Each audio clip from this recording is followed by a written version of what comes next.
Welcome to the Safewards training for clear mutual expectations. This training package will cover the aims of the intervention and provide an outline for how you can go about putting it all together.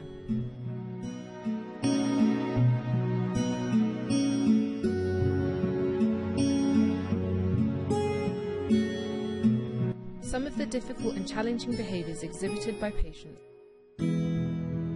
are due in part to a lack of clarity about how they are expected to behave, or a lack of consistency between the ward staff about what those expectations are.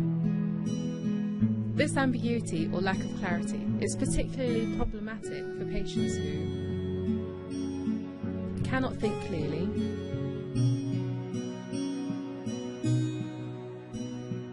are distracted by psychotic thinking and preoccupations,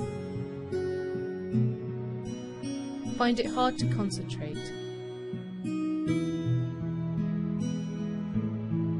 have difficulty interpreting the verbal and non-verbal communication of others, are undergoing extreme emotional states and moods that bias their perception and interpretation of what is going on around them,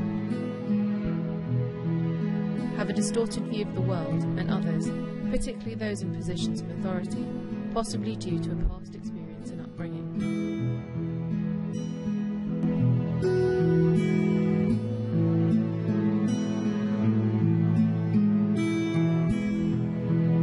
These expectations work both ways, and just as the staff have expectations of patients, patients have expectations of staff.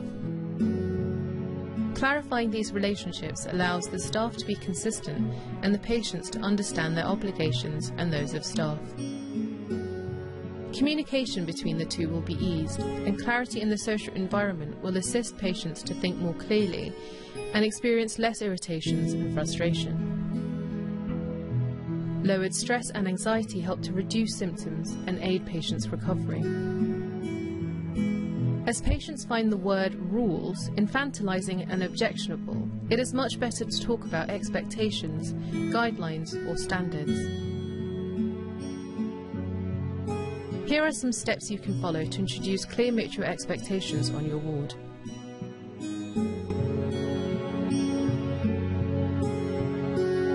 At a staff meeting, discuss the skeleton list of mutual expectations and decide which the staff as a whole feel should be included and what should be changed and how.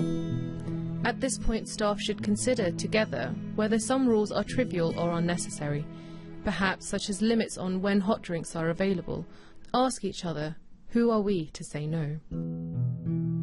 Hold a community meeting with the staff and patients. Circulate the list of suggestions and agree with the patients present what should be included in the commitments of staff and patients, as well as which are the most important. Be prepared to share the true reasons for these expectations with the patients.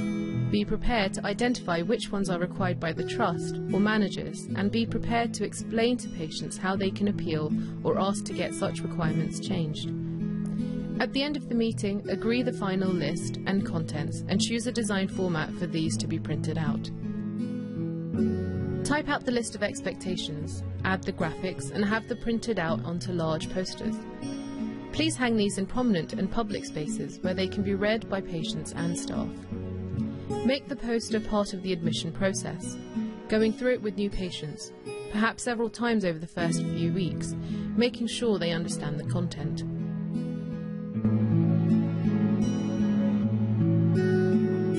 Ensure meetings are held to discuss the mutual expectations with both staff and patients and communicate the outcomes to all involved. When holding meetings with patients to consider mutual expectations, it may be helpful to begin the discussion talking about respect. This can elicit very helpful responses that can be used when drafting the final expectations. When admitting new patients to the ward, remember to take the time to show them the poster and explain its contents. Here are a few examples of expectations devised by wards who participated in our Safewards trial.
here are the final posters that were created during the Safewards trial.